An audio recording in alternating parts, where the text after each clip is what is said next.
Totally transparent. All right.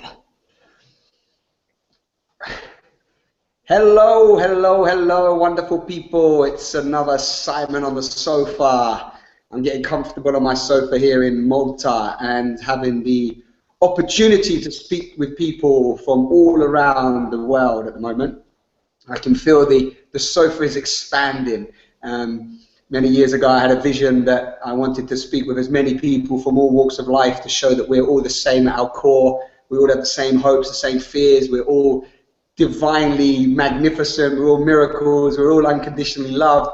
And it's been my mission to, create transparent conversations. So I'm always very infused and enlivened when I get to speak to somebody on the sofa, as some of you have been following my talks know that. And today I'm with a wonderful woman who I'm meeting for the first time in person today, which is always lovely when that happens as well. And I'm with Dakini, am I saying this right, Dakini Shima?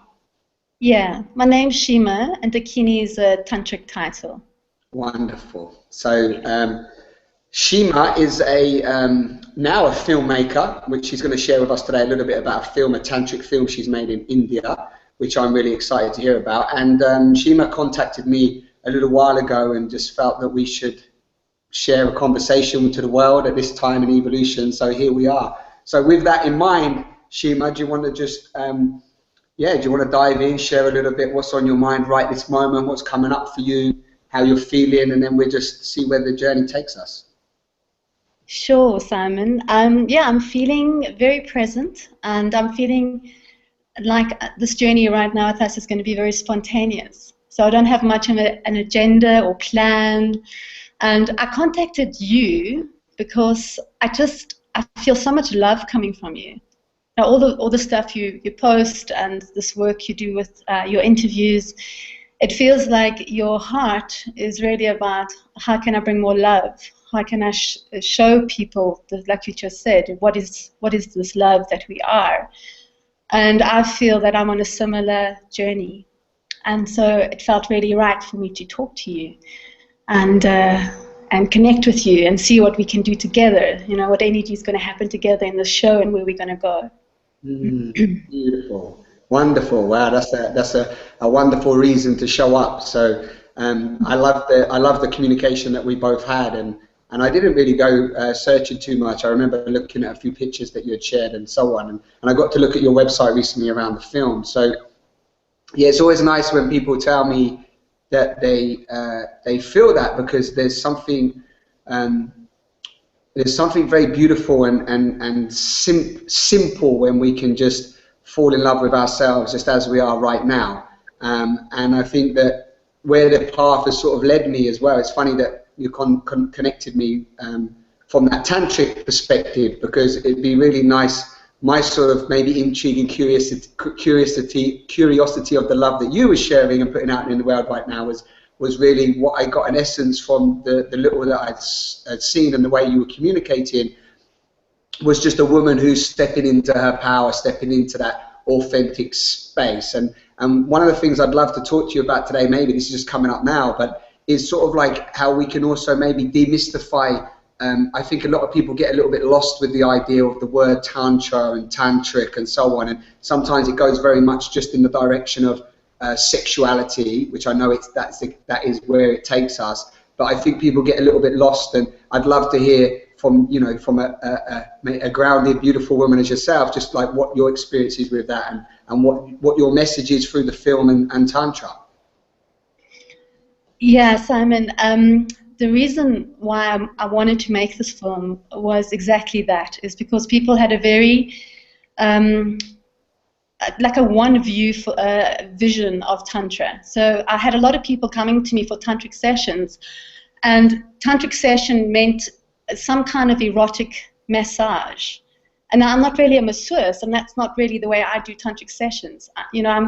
I'm really interested in who's arriving and what's happening inside the journey into spirit. And when I say spirit, I mean energy, or energy love. So not so concerned with the outer or with our form or with matter, but more concerned or more interested or more in love with the energy aspect of who we are, the energy being, which for me, and I feel the Tantric vision, excuse me, as a whole, it's a far greater aspect of you. We're far more spirit than matter, and that's what I'm interested in. So if someone comes to see me, I immediately assume they're on a journey into spirit, into energy, into knowing themselves as love.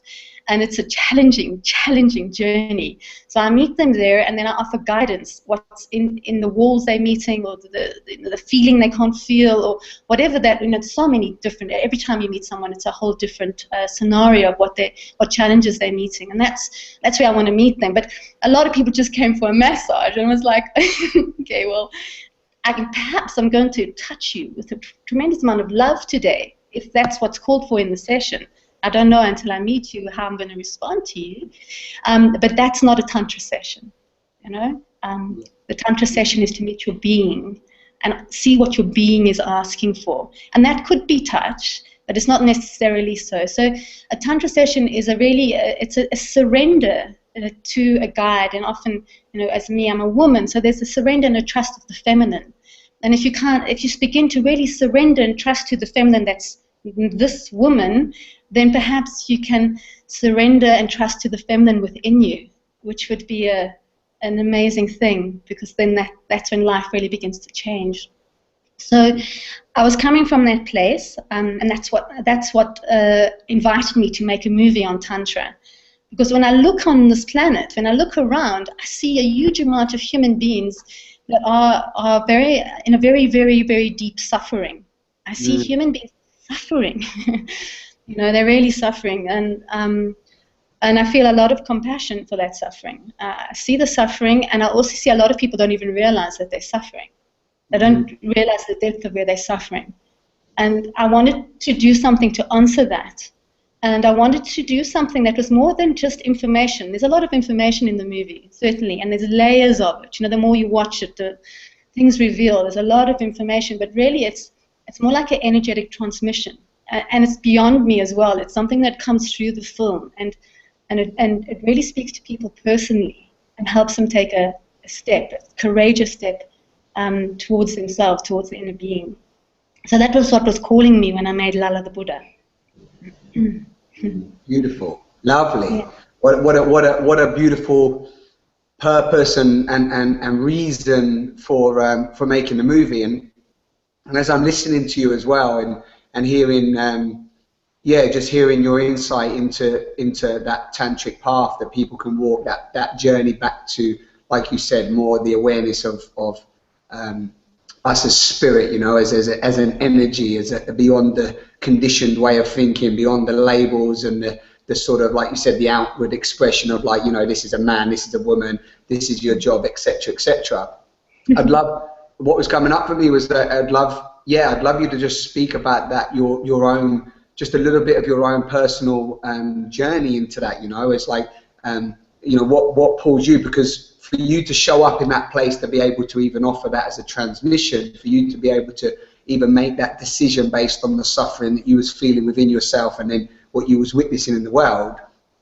I'd love to know a little bit of your own metamorphosis, if you'd be willing to share a little bit of that, and what sort of got you to this point of raising the vibration within yourself and for other people on the planet. Sure. When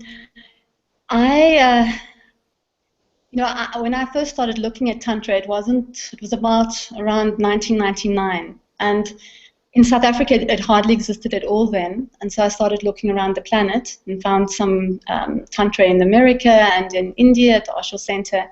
But these were basic workshops where you went and you did some practice or some breathing or some massage, and it was a very beautiful initiation for me, and some beautiful meetings with men and women, and it was very, very beautiful.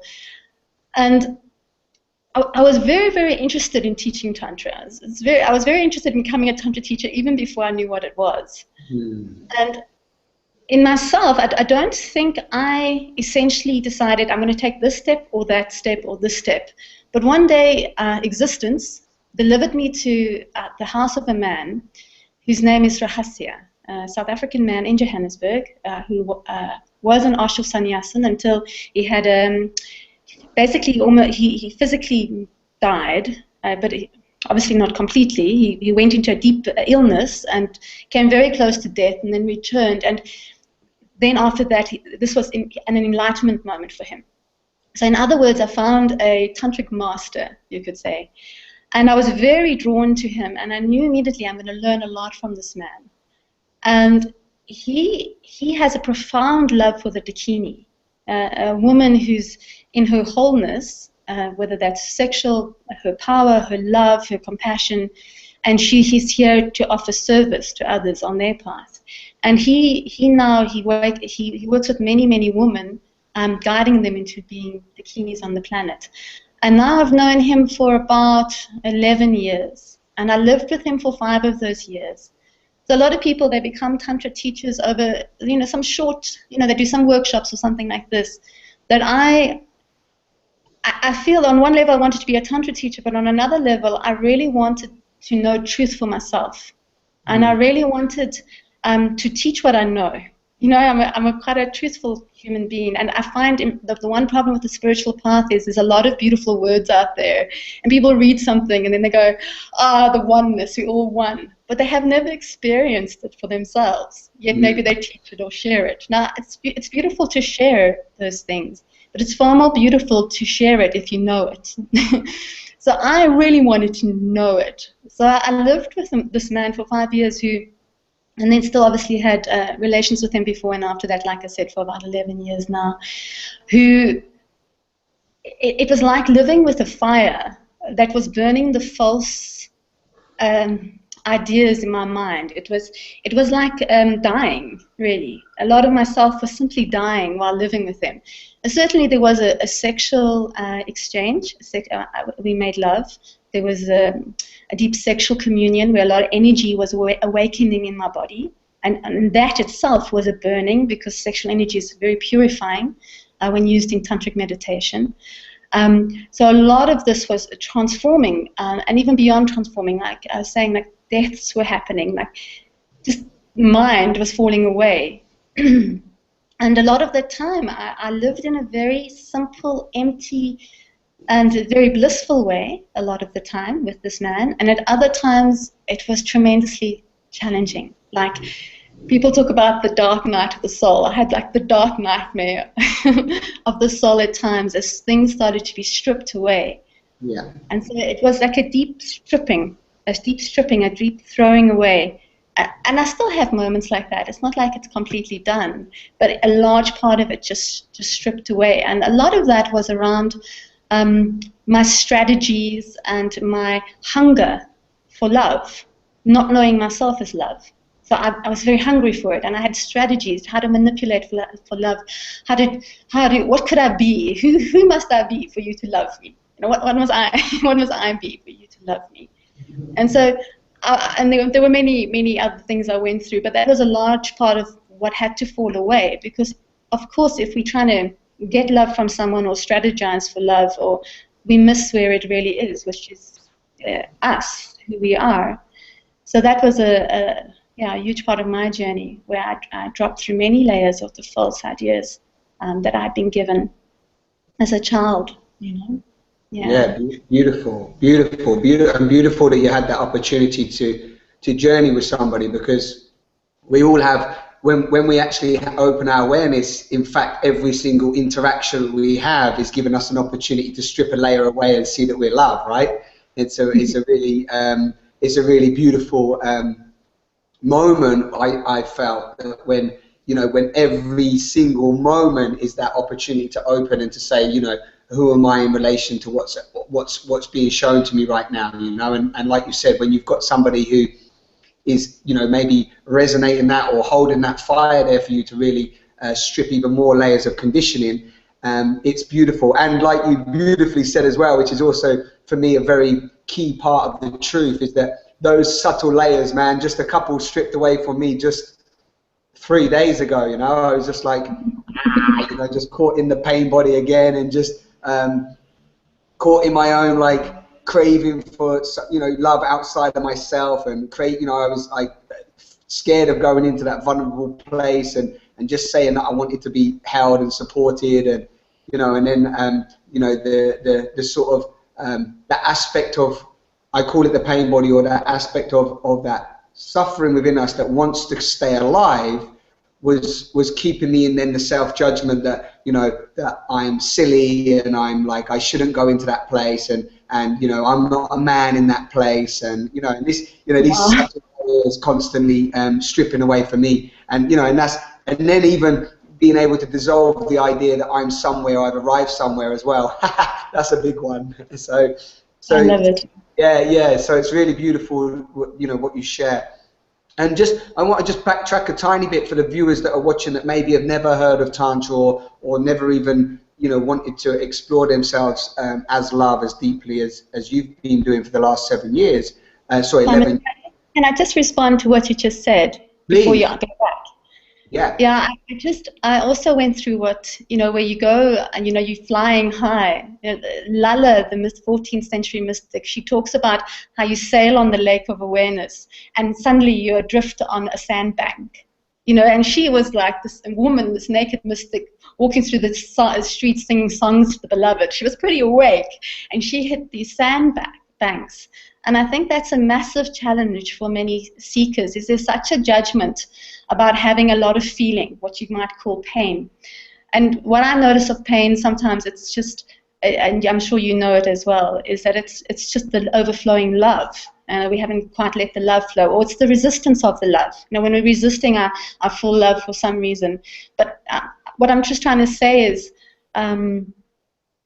that pain or sadness is that which really takes us into our depths, and it's magical and beautiful, and it's an unbelievable gift. And I know you know it, but I just also, what you're talking about is that judgment that so many of us happen when we fall to our knees, and we weep, and then we think it should be different because we know more, but it shouldn't be different. That is to go to the ground and bring our head to the ground is a beautiful moment in our journey. Right. And obviously, we realize that more often when we've passed it. When we're in it, we think it should be different. I'm just glad you brought that up, because a lot of seekers on the path are suffering those kind of judgments. Yeah. No, and I'm also, I got tingles as you're talking. I'm also glad that you pulled it back and said it again, because as much as you would say, yeah, I know it, it's like even in that place is to repeat it and to continually share this and share it out to people, and for myself and for you, is for me just massive support and love, and just and also instills me with more and more confidence to go to that place more often, because when the sadness arises for me, as it did, just like as I say, a few nights back, and then I moved through the stubbornness that tries to hold on, and I came through the other side, and was just like, just wanting to be held again, because often it comes back to me just wanting to feel held in some way, and held by myself, and then also knowing that I can also ask to be held or ask for help from others around me, and in my path there's been sometimes this like idea that you've got to do everything yourself, so please, you repeating it is only another beautiful way for us to both uncover it a little bit more, so it's beautiful. Yeah. So what did you want to ask about Tantra? Yeah, well, no, it was more about just, again, just for people listening, just like, so this idea of a Dakini, just maybe breaking that down and just sharing a little bit about what Dakini means, because you said that's, at the beginning, you said that's your Tantric name or? Title, yeah. In a traditional sense, a Dakini was really an awakened woman. So a woman that had completed a large, or I suppose all of her mind part of her journey. So Dakini means sky dancer, dancing in space. The space is the aspect of awareness or emptiness. So your mind has dropped its ideas of how existence should be. Because that's most of what our mind is about. It's ideas of how it should be, and when it's like that, then we will feel joy, or then we'll love it. Then we'll love the moment. Then we'll know love when existence or the moment meets our idea of how it should be. And of course, existence, the moment, can never meet the idea in the mind. It's very, very small, our ideas of how things should be.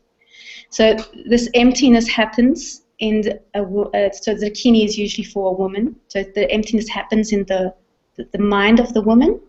And then because of the emptiness, and because she's no longer restricting or constraining her energy from her fears, from how things should be, or no, I'm not going to love you, Simon, because you didn't greet me beautifully this morning, so I'm going to stop the love from flowing towards you. She doesn't have that kind of mind happening anymore. The energy starts to flow through her body. It's like it's not just one aspect. It's not just the mind awakening. It's the body awakening, or the energy awakening within the body, and a dancing starts to happen. And in Dakinis, often their practice is a deep love making, where they really surrender, and the energy dances the body. The body starts to flow and move in a very natural and spontaneous way that she isn't controlling. So it's a woman who's deeply surrendered to the moment and to herself in the moment, isn't fighting herself, isn't trying to change herself, is loving the being that she is, and then of course all being. And that sounds amazing and beautiful, but I can tell you, as walking the path, it can be really, there are massive challenges, and I hit those sandbanks often. And again, the challenge on the planet is a lot of people take the title Dakini when they're just often beginning the Tantra path, when they've begun maybe some massage work or something, and they take this title. So a lot of people might misunderstand the term. But at the same time, words are very, very powerful. They have power. So if I say Dakini, I'm actually calling the energy. For me, I see Dakini like a being. I see there's only one Dakini, and then women who are called to the service of that, and that energy starts to work through them. And so if someone calls themselves Dakini, that work is going to start happening in them very, very strong. So yeah, it's good to know what you're calling, because it's going to come. Yeah, exactly. And again, that's a calling that you're calling into yourself. So it's like everything you said earlier. It's a stripping away of everything that you thought is real. So it's a real it's like you said, the dark night of the soul. But that whole stripping away, when you're holding on to the identity, is one of the hardest things to confront, isn't it? Yeah, you'd think that you'd want to let go of identity, but there's some identity you just don't want to let go of, Yeah. Even for me, again, it comes down to love. So any attachment I've had to love, or forms of love, whether this is my lover only, it's very in this existence, things are very changeable. And as soon as you can have the lover, but the attachment is what can be harmful, or the idea of what he must be like or she must be like, can be very that can hurt the heart. And the mind, often, I don't know, it's so funny, the mind looks at someone's actions, and so often, instead of just going, hey, that's about you, like maybe you're having a bad day or you're grumpy, we so often take it personally. I'm not loved or wanted, or there's so many different dramas going on in people's minds, and it seems human beings love to come to these conclusions that somehow they don't belong or they're not loved, and that itself is identity, and that's a story or a drama that people like to play out. And then, of course, there's the drama of power, which is a whole nother story. No, go on. The drama. Did you say the drama of Pala? Of power. Of power, yes, of power. Oh man, God, yes.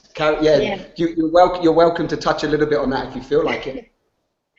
Well, what I've noticed in love relating is often people rather want to feel power than they want to feel love. So they can, they're rather like, if you don't do that, I'm going to leave you, And then the person might respond, and they have power. Instead of saying, my dear love, could you, I'd really appreciate if you give me this. I'd love that from you, if it's possible, if you like. That's more like it's a different way to ask for a thing.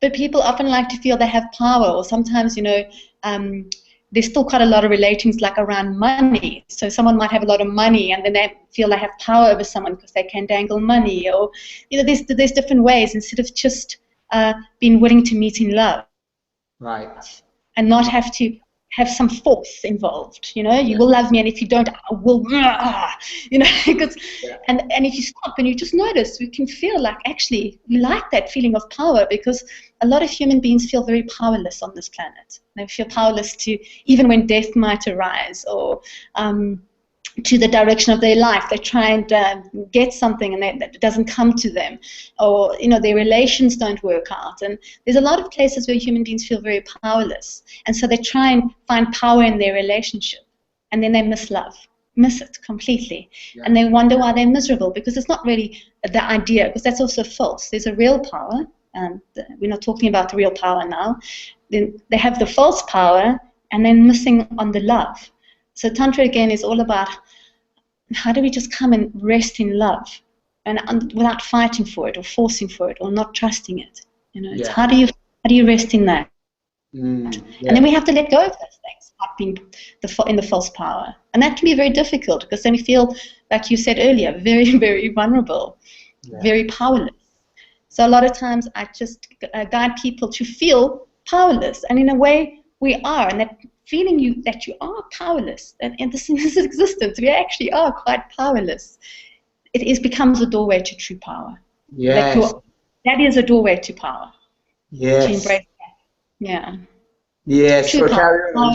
I'm just all you're getting is a few big yeses in the background. Sorry, you're welcome to carry on. It's just that for me it comes up with that whole, I call it the reverse paradox, or the reverse dichotomy always, you know, where the opposites are always where the deeper wisdom or the truth arrives uninvited. You know, like you said, it's like in that powerlessness, in that vulnerability, where you open like a vessel to just allow in that power that can't be named. You know, it's like in the letting go you receive, in the, you know, in the not needing anything you receive everything. You know, it's like I love these I love these dances into, I almost call it like humanity is almost has to flip itself. I call it flip the pancake sometimes, you know. It's like we have to flip the pancake upside down, and to really see who we are, and how boundless we are, and how magnificent, and how, like you said, well, like I say, miraculous in that, you know, in that insignificance, so significant in the insignificance, you know. It's like,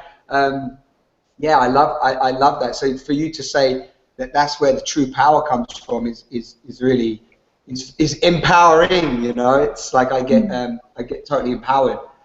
One of the things I want to just say as well is that I've been exploring, and I'd love us to talk about, because you know, it's all about relating and relationship and so on. I just want to respond to what you just said, because you said something so beautiful now. If you don't mind, is it okay? Yes, of course. No, I just want to emphasize what you said, because it's really the opposite that can, you know, the opposite calls that. So you may have noticed, I'm sure you've noticed, that your masculine feels very present and alive when a beautiful feminine woman walks in the room. Then your masculine goes, hello, you know, it's like, wow, he shows up. And for me as well. So that's just the beautiful, and it's not such a paradox in that moment. We can actually get it, that the masculine is called into the moment when the feminine is very, very present. And that's, of course, a very tantric practice, that why we work together, you know, why men and women work together. So when I'm with a man who's very deeply in his masculine, my feminine dances and flies. And we've seen that again and again. And like you've now brought into the conversation, it's like that for many, many, many aspects. And at first the mind can't understand, and that's okay, because what we're talking about is energy again. The masculine isn't a thought, it's an energy being. So the mind can't understand energy necessarily, but once you're really living it and experiencing it, we can see how the opposite calls what is opposite to it. Yeah. And as far as power goes, there's a true power, which is the will of, you can call it the divine, or the will of existence, or the play of the Lalla of existence moving through your being. And as long as we've got a small personal idea of how we should be and we're fighting for it, that's where we put our interest. So when we drop that, the real can happen, and then we can meet the real of power. But please continue with where you were going a moment ago. No, I'm just going to sit with that for a moment, because Yeah, because I love the dance, or the dance that we're having ourselves now, and it's I'm always like really, I suppose, wanting to create a space, a safe spaces, or whenever I hold space, or create events and bring people together, it's like I'm always really interested in that play of not just the masculine and feminine as in a woman, a female, male, but you know, that masculine and feminine within ourselves, and trying to really feel into that. Like you said, it's almost can't be conceptualized. So feeling into it as an energy within yourself, you know, when you're feeling those sensations and urges. And the last sort of year, where I've been getting really pulled to and called to constantly as a man, is just how much can I feel, you know, how much can I open to feeling. And even though I've been, you could say, on this more open to this perspective and path of love for, you know, several years now, and wanting to like express what, you know, this unconditional love and how it opens you and so on, and it is this continual opening, but it's taken me through so many layers, you know. First, like you said, it's stripping away over this 7 years of like the identity, the lies that I was upholding, that took me into like wanting to be passionate about transparent communication, and then that took me into the subtleties of like, well, if I'm never going to lie again, how that changes the way I communicate, and then that took me into my body, and then it took me into my sexuality, and then it took me into where I was, you know, lying in my sexuality and the way that I was showing up, and then it took me into like death. Really, it took me into like, how can I embrace death to fully live? And then where I am right now is in that sort of space of like really feeling, you know, where what is it that I am actually feeling? And then in the sharing circles that I hold, and this authentic, transparent communication space, like when you really tap into that feeling of like where you are in any given moment, and just express yourself from there, there's like another sort of stripping away, and then this opening happens, this like deepened connection to yourself, and then this like real, you called it a force, or you know, the divine power, energy, or whatever comes through. Often you get tingles, and then there's this like real deepening intimacy that arises, and this is really what I've been playing with and exploring through communication. And then where I am at the moment, from the opening of a male and a woman together, I think that's probably where I am. The communication's brought me to this point where when we get that communication, that noise, that mind, all that stuff, that clutter out the way, there's an opening for authentic intimacy. And I'm by no means fully experienced that opening yet. I'm sort of there going, I think I'm ready to open, I want to open, so then I'm like, what now?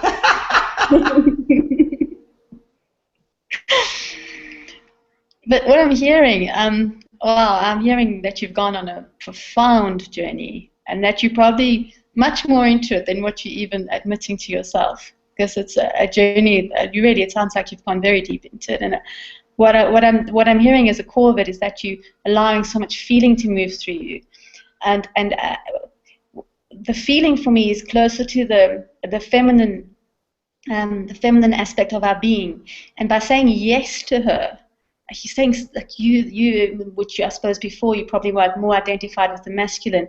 So the masculine is so deeply saying, okay, beloved, yes, I trust you can feel whatever you want to feel, you can feel it.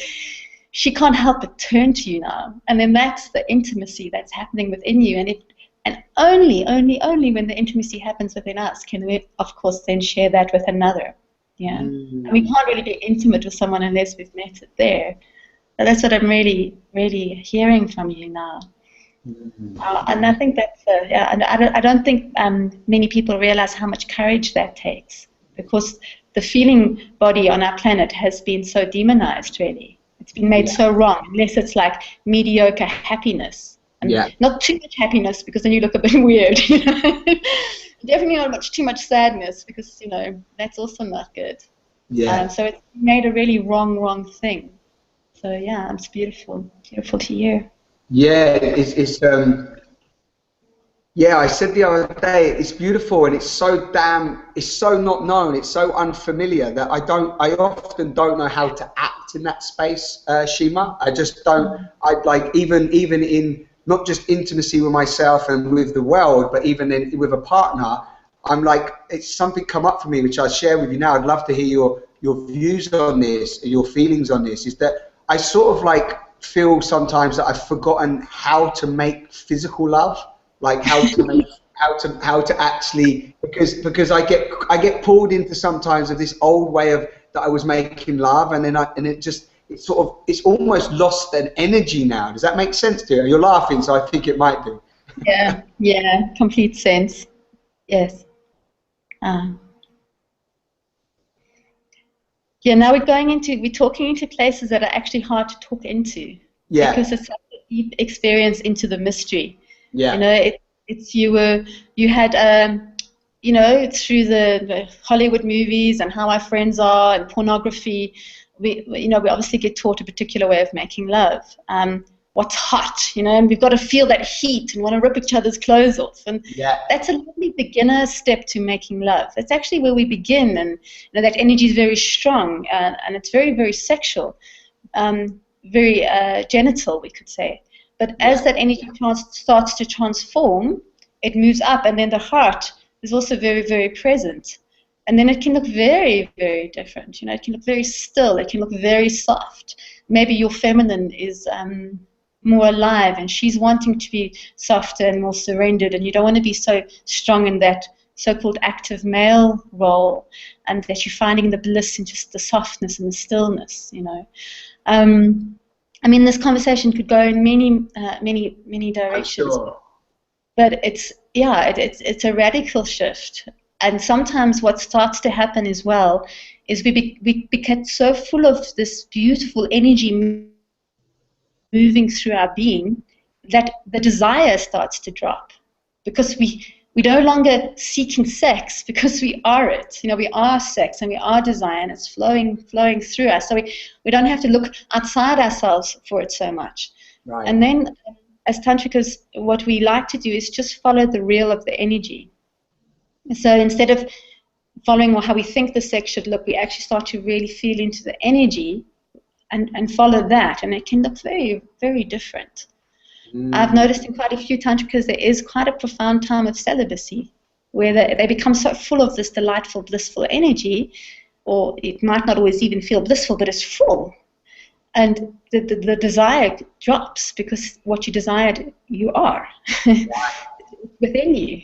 And so but it will change again. You know, there is, it keeps transforming. And then the sexual energy is no longer necessarily about getting love or having some kind of experience or a satisfactory orgasm, because you are satisfied already, so you're not seeking satisfaction.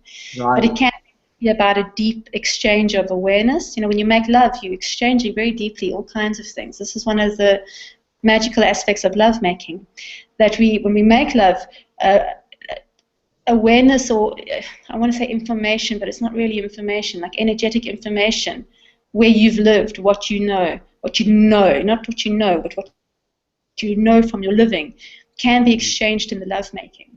And so often the attraction is about where our understanding, our awareness, our energy body wants to awaken, and then we can make love into that. So then the lovemaking can have a very different feel. And it's a journey into energy, so the mind can't really explain it anymore. Yeah, and you know, and as you are, that's so rich. Thank you so much for just, like you said, it might not be able to be spoken to, but just to take this time together to really, you know, I know people watching and listening as well will be benefiting from just hearing this in this way. But as you're speaking, it's like I realize it now more than ever that the sexual energy is, I know you get this, but is creation, right? All of creation is that driving force of love, you know, sexual, divine, creative force, you know, that we are, and that is everything. And that, as you was even speaking, it's like bringing so much of the sacred, that when you said that, you know, you're no longer seeking the ejaculation satisfaction outcome, you know, it's like, and I've so got that for so long, you know. At one point, when I sort of 3 or 4 years ago, I was with my last partner, and I just went off sex. It was like, I was like, how did I go off sex? Do you know what I mean? It's like, surely that's a bit weird. I've fallen in love with life, fallen in love with myself and the planet, and now I don't want sex. It was really weird, and it wasn't until like it wasn't until like you explained it, I was so full that it was like there was no desire, and you know, lust had gone and all of that stuff. But because before it was coming from such an empty, you know, seeking, needy place. But just as you're speaking, because I don't know, you might know, I'm always bringing this into the evolution of humanity and the next generations and how this driving creative force is coming through us. And as you were speaking, I was totally getting how that love-making process then, of like you said, transferring energy and information, how that brings us back to our sexuality as the healing balm of the suffering and evolution and creation of humanity. Anyway, go from there. That's what's coming up for me. Sexuality is healing. Yeah. Yeah. For me, what comes up when you say that is that love is the ultimate healer. You know, if we consider that, I think it was the Buddha who said it, that all illness comes from this feeling of separation, from the belief or the condition, I suppose is a better way to say it, of separation. And then illness, disease, and that illness can be physical, it can be mental. So when we drop into love, you know, making love, we really drop into it, and if we're approaching it, you call it from the tantric way, or from the way of wanting to make love to know ourselves as energy, or to make love in a more energetic way. So then it's not so, you know, maybe not so physically strong. You know, there's not so much intense action. The action can be much softer. So we can start feeling more the energy, because a lot of the traditional love making is so, you know, the penetration can be so hard and so furious and so strong that we get so caught in the physical feeling in the body that we miss the energy that the sex is opening the door to. So once that door is open and we soften and we stop and we get still and we let ourselves drop into the meditation, we start to feel this energy, and we start to feel ourselves as energy, then the sense of separation starts to drop. And even if you just have a glimpse can be more than enough. You know, you leave the sex, and then you feel yourself more as a separate being again, but you had that glimpse when you weren't separate anymore. You were just this vibrating being, and your lover was this vibrating being. Just a glimpse is good enough. Yeah. That feeling of separation begins to drop. And then a lot of healing happens, because so much healing just comes from that absolute angst, you know, the tremendous angst that I am separate from love, from myself, from my lover, and from life. I'm separate, and somehow I'm separate, and I have to fight for my way on this life. So life is somehow against me. That's already, if you have no physical symptoms, that's already a disease of the mind. Yeah. And so if you have that moment in lovemaking where you drop through that mind, already we're taking a step to wholeness, away from disease. You know? And then, of course, physical things can also transform. Yeah? Or sometimes just in our willingness to step out, you know, to be in such a place of love and beauty, we can also stop ignoring things and start being more loving, because a lot of diseases just come from our ignorance. So we don't, you know, move our bodies, and we don't drink enough water, and we don't take the time to love our food for the meals we're going to eat, you know. So just that ignoring stops, and then bodies transform, because a lot of the time illness is just from our ignoring how to love the temple that we live in, the body, this beautiful temple that we inhabit. How to love that and what it's asking for, and to answer it with love. So stepping into the deep love making, naturally we will choose love in other ways too, and certainly then illness can transform, and often does. Yeah.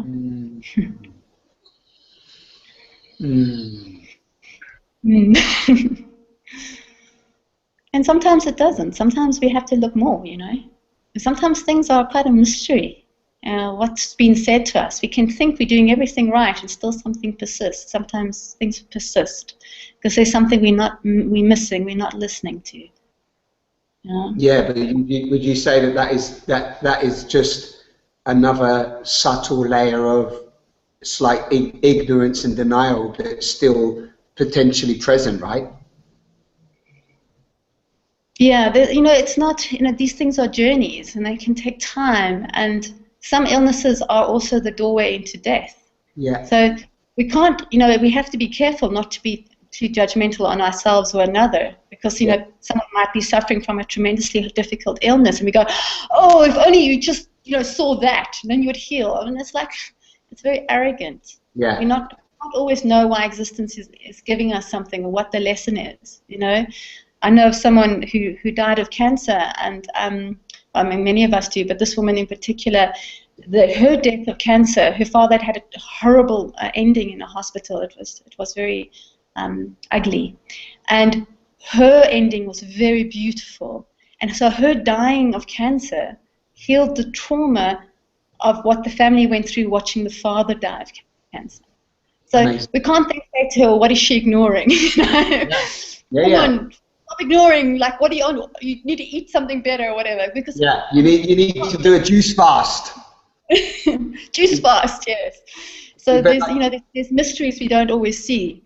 Yeah, but what's, again, very, very, very profound what you bring up there, because not only are we all on this own individual, you could almost see it as a separate journey, but within that interbeing that you're talking about, that wholeness, that we're not alone, because ultimately that idea of separation is what's causing so much of the suffering. Then again, we also dissolve the idea of life and death being two separate things that are occurring, right? It's actually that life and death are actually one, and that death is feeding life, and that they're simultaneous. Even this moment is dying as you and I are speaking. My body's dying as I breathe in another inhalation of oxygen, which is age in my body, and that that every single cell is dying and rebirthing, and and in the lovemaking process that's occurring. So actually, when we become almost really presently aware of that energetic exchange, that life and death is not like a beginning and an end, but a continuation, a dance, that an infinite dance, you could go as far, just to use words in the human language, then actually there's almost, like you said, it's not about whether somebody's been sick for 20 years or 1 month or whatever. It's just this constant dance of energy. Well, that's what's just arising for me as you were sharing. And you said something else interesting about death, that you had to confront your death so that you could live, which I think is really key to this path. I'm watching the series called Vikings at the moment. Have you seen it? No, I haven't, no. Very good. But what I'm really getting from Vikings is these guys were so potent and so alive because they had no fear of death. The one character says they're about to go into a battle scene, and he turns around to his son and he says, if death comes to you, turn to it as if you're about to lie down with a beautiful woman. And I think if you have that attitude, you will have no more fear of anything of life. But to come back to what you're saying now as well, if I look around, eventually one only starts to see life in a way, and the transformation of life.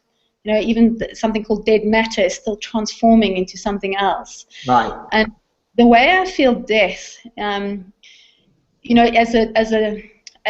a person who's deeply interested in the energetic being that I am, that you are, and that we all are, if energy is that shimmering energy is the true sense, our true being, then if we walk through the doorway of death and we leave the matter behind, in a way, we're almost stepping into a deeper truth of who we are. Because death for me is the doorway into the energy being that is left after this temple, after we leave the temple of the form. So in a sense, the doorway into death is a deeper step into who you are, the physical death. Yeah, and when you say, when the death you're talking, not the metaphorical dying to concepts and theories, but you mean also that idea of the physical end of this so-called body that's talking right now, right? Yeah, I'm talking about physical death. Of course, when those ideas die in the head, and the head has less control over the energy, stops controlling it, because big energy can feel very dangerous for people. Like big feeling can feel like, what do you do with that? I don't know what to do. How am I with this much feeling? So the death of the concepts also lead to a greater sense of knowing yourself as an energy being.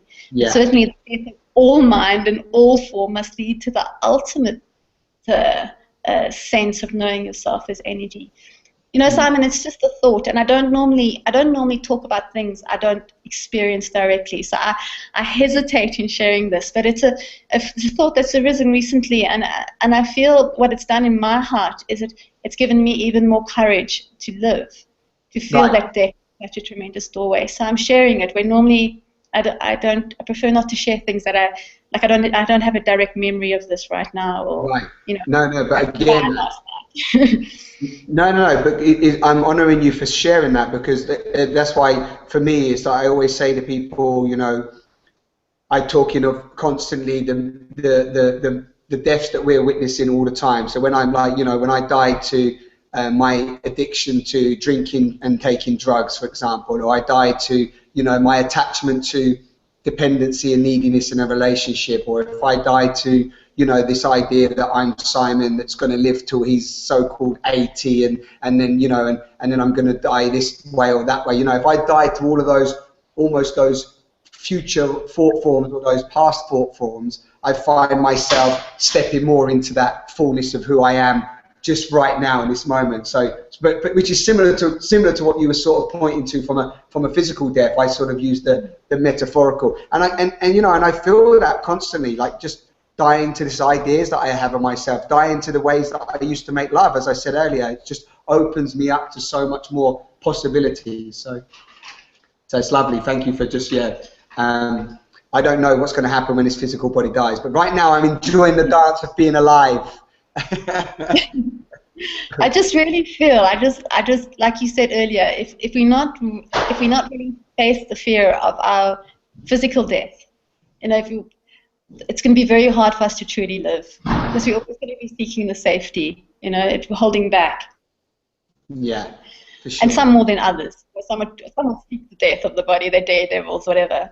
And I think it's an important one for me, because you know, growing up as a girl, and in the family I was, they were very, very concerned about my safety. And often as women, there's more concern about our safety, because, you know, in the planet we live at the moment, sometimes women are a little bit more vulnerable to attack or such things. You know, that can be more true in some other countries. In South Africa, it's probably a little bit more true than, say, now in Malta or England.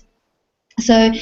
I think as a woman, it's been really, really, and for men, of course, too. But you know, as a woman who's had to face certain dangers, and been told that she's in danger a lot, I've had to really face that, so that I can start finding the courage to really live whatever wants to be lived through me. You know.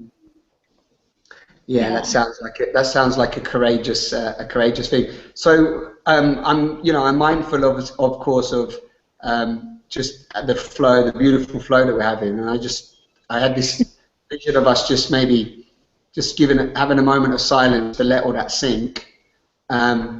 And then really just inviting you to, we have this opportunity where we've come together, and you know, and just in that moment of silence, just allowing you a last however long is needed for you just to share what might come up for you in this moment, to share to the world, and what's brought us together today. Because I know we both had no agenda, and everything we shared for me is just been insightful and beautiful. But I don't know if how that sounds for you, or if there's anything that's arising for you right now different to that. How are you feeling? I do want to talk about Lalla the Buddha a little bit, just to 100%. I want to give a little bit of energy to her, because she's beautiful. Yeah. And then whatever else wants to come. Okay, cool. So that was going to be one of my questions anyway, in terms of like finalizing Lalla the Buddha, because I know that's one of the reasons we came together. What I'd also love to do from that is I haven't seen the film, because I know we just jumped on board this call, but I'd love to view the film. Once we view the film, we could even maybe have a talk on the film itself. You know, could be really nice. Yeah. So, but anyway, yeah, go. If that's what's coming up for you, then I wanted this last moment to just be wherever you're at, and so you feel that you've expressed what you need to express. So please feel free to share some stuff about Lalla the Buddha. You know, when I had the opening night of Lalla the Buddha in South Africa, I I didn't know what to expect from the movie. I've never made a movie before, and yeah, I had no idea what was going to happen. And then I invited a whole lot of people to come watch, and they watched the movie. And what I saw happen with every person there was some kind of transformation happen. The face softened, light happened, joy, I mean, and then I had a lot of response from people around the world who had felt very affected by the movie. And what we started to feel, or what I feel, and it's really quite amazing and strange even, is that somehow it feels that existence has planted something into the movie. And it's almost like you watch the movie and then some old files get deleted, some upgrade happens, and what I also notice with it is that people have a personal message come to them. It's like existence talks to them directly. Something just happens, some new insight or some realization, and they often feel something very personal is spoken to them. So I feel this movie is somehow a transmission. It's a transmission. In a way, there's a very simple message that people find very easy and simple to get, and they understand Tantra from a whole new perspective. So it's very simple. And yet, if one watches it more, because I've watched it many times, more and more comes through, more awareness, more information. It's like there's a lot of information in a small space. So also it can be a little challenging to watch. Not entertainment. It's like it's a transmission in it. Sometimes people have to take a break because it's a bit much, you know, and then they come back after a cup of tea or something like this. And then there's also a love energy that comes through the movie. So I'm just, you know, I made this, and it was a work of love, and you know, there was no budget or anything like that involved. I mean, there was, but it wasn't from any outside source. And my feeling is I just want to give it more and more into the world. I just want to just share it, because sometimes it begins something in someone. Sometimes it really helps to continue something. So I've had people who are brand new to Tantra, or even brand new to the path of spirit, watching it, and people who've been Tantric teachers for years watching it, and everybody gets something from it. So and it transforms something. So I really want this movie out in the world. So, and I'm not really sure how to do that. You know, Hollywood movies have huge $1 million budgets to get it out in the world. You know, I'm trying to find ways to how to get it into the world. And right now, I have a small idea of just if people would join the mailing list. So it's lallathebuddha.com, and Lalla's 2 L's, so lallathebuddha.com, and join the mailing list. So when any plans come to fruition, I can let you know about it. And I'd love to make more films of consciousness. So I'd like and truth. So I'd like to gather lovers of such things together, because it does need some support, whether it's someone talking about it or sharing about it, or someone saying, hey, I'd like to help you finance the movie. You know, filmmaking is not it's quite a financial, most people know it's quite a big financial thing if you want to do it right. And so if people can just join the mailing list for now, until these things start to percolate. I might want to do a fundraiser. I'm thinking of opening the movie online for free for about 7 weeks over the Christmas time, so people can watch it and share it, and just share it with their circles, and just have it, and then maybe form a fundraiser out of that. So I'm having a few ideas, but you can probably hear I'm not being much of a businesswoman out of this or anything like that. I want this. It's a story. It's a film of like, how can you truly, completely turn to yourself, and not the false self, to really loving who you are, to really loving this. Because I feel if human beings can do that, this world will radically change. Suffering will radically change. And so for me, like, I want that to go into the world. LallaTheBuddha.com, double L.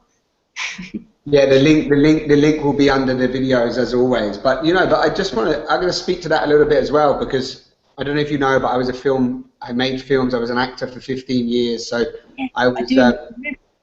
Yeah, we made a few movies along the way, and so on, and obviously just striving to be at the time an actor in that world, and it didn't feel right, so I pulled myself out and really wanted to become a lead actor in the real life film, and this is the movie that you and I are in right now. So it was a huge transition after 15 years of striving to be something. That was a big strip in a way. But there's something that I'm doing at the moment, Shima, with everything that I'm doing and offering to the world, and it's a term I'm calling gift it forward. And gift it forward is like what you're going to do over this free period. But with gift it forward, what we're doing and how we're going out there is that everything that we're offering and doing, whether it be a one-to-one session, an event, a retreat, or whatever, is given as a gift. And then from that place, what you receive, whatever you contribute back, gifts it forward for the next person to receive. So from that place of trusting in the chain of giving, that the only time that the giving chain gets broken is when someone decides not to give it forward in any other way. And what I'm playing with at the moment, I've been over the years of being out there spreading love and thinking that love's free, and how can I put a price tag on this, and pay what you can afford, pay what you value yourself, donation, etc. I've come full circle after 7 years, actually, a 7-year cycle. I've come full circle to actually, this is an offering as a gift, and then whatever comes back will enable me to gift it forward to somebody else. Yeah, and that doesn't always mean that it's going to come back as a financial offering, because it might come back as somebody has a cinema that they want to screen your film at. Somebody has a network of people that they want to do a press release out to your about your film. Somebody, I mean, actually, even our limited lack mentality minds block the infinite potential of what can evolve out of the natural law of giving, and it's actually the universal law of giving, because the universe is constantly giving to us abundantly anyway. It only seems to be humans that have blocked that by their greed and need for holding and consumerism and ownership. So I don't know. I'm going out there from that perspective, and we're doing a retreat here in November. That's a Gift It Forward retreat, and really next year everything that I do is going to be out there. So I don't know if maybe from what the vibration that this film has, maybe Gift It Forward could be a really potent way of spreading that. And then on top of that, really looking into maybe even crowdfunding the next one based on people coming and getting being involved in Lalla, sharing some stuff about the journey of Lalla, and then actually using the networks you have and other people's networks. This could be something that you do as well, is try to tag into other people's networks that are also on this frequency, that want to watch the film first, screen it, and then generate the funds to create the next. Anyway, that's what's coming up for me. Love it. I love it, Simon. And that's really where I feel very resonant with it. I just, however it needs to go into the world, Yeah. Like I even have thoughts of having it pirated in China, because I saw on Vimeo the last time, people from over 70 countries watched it, which was like, wow, And the only place that didn't really get to was a few places in Africa, and then China. And I thought, wow, if I could get this into China, because there's no spirituality happening in China really, not very much, There is some, no, I lie, there is some, but to help whatever is moving there to move. It doesn't matter how it got there, pirated, and then on that pirate market, that's great. Of course, I love where you're coming from, and I love all the ideas, and it sounds like the new way of doing things, which we're on the edge of evolution. The way you speak is on the edge of evolution. It's a new way on the planet, and I'm loving it. Thank you. Thank you for your team.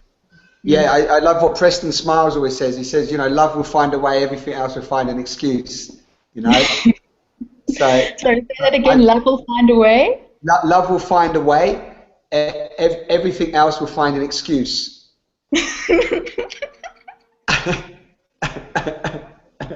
I love that. I love it. When I first heard that, I was like, Love's the only thing that's going to find a way, you know. So yeah, okay. Well, I tell you what. Yeah, let me watch the film, and then we'll do another little video on that and spread some awareness around the film.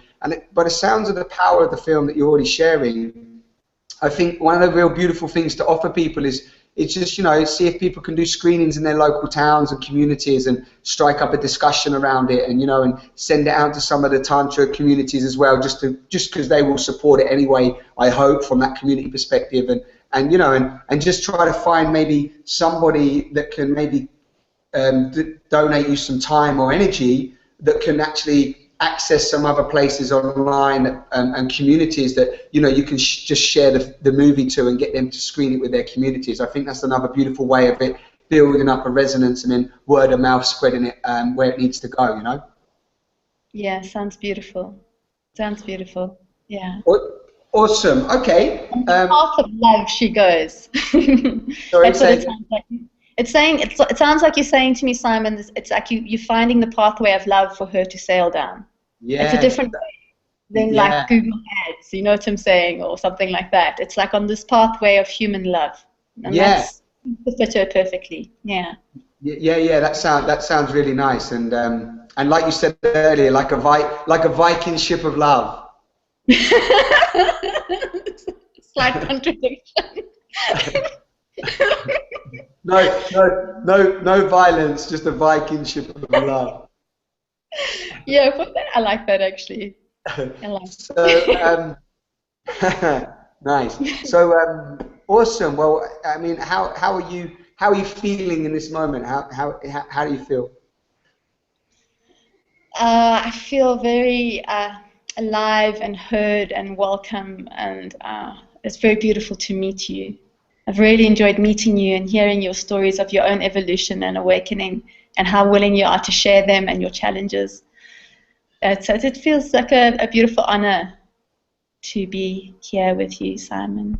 A really beautiful honor, and sharing truth together, and intimacy and sweetness and love, and with whomever's joining us. And it's so interesting to do these because you can't see who's joining us. But I feel very grateful. Deep gratitude to you, and a deep gratitude to all our beloveds that have come to listen and enjoy this conversation.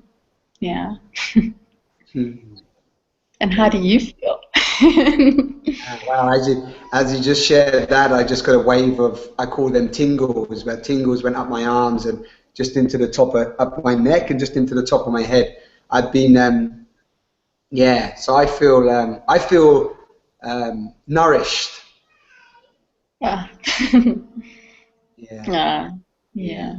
I feel nourished, and just, yeah, hearing what you just shared, and also feeling heard and seen and loved, and yeah, lovely to hear your laugh and see you and meet you, and it's been a beautiful opportunity for us to share. I'm very touched by the people that come and share, and how we show up and intimately offer ourselves to the world, so others can also explore that and you know, explore themselves through that as we're exploring ourselves for each other. So it's wonderful.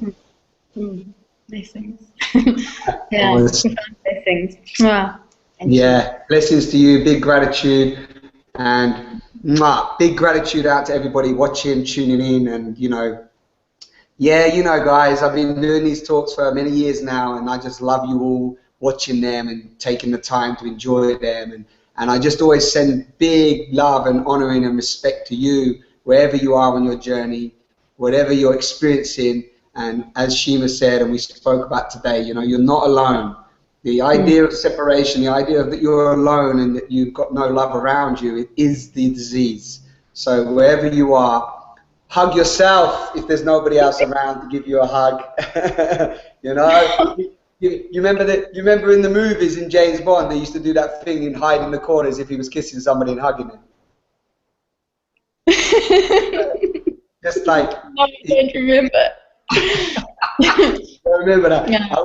I always remember that. So yeah, wherever you are in the world, just sending you all love, and we're all in this together, and we're all evolving, and we all have choices, and let's choose love, not fear, Thank you all for being here. Take care. Share and subscribe if you feel to, but you know, whoever needs to hear this will hear it in the right time. Lots of love. Thank you, Shima. Thank you, Simon. Thank you, everyone. Mwah.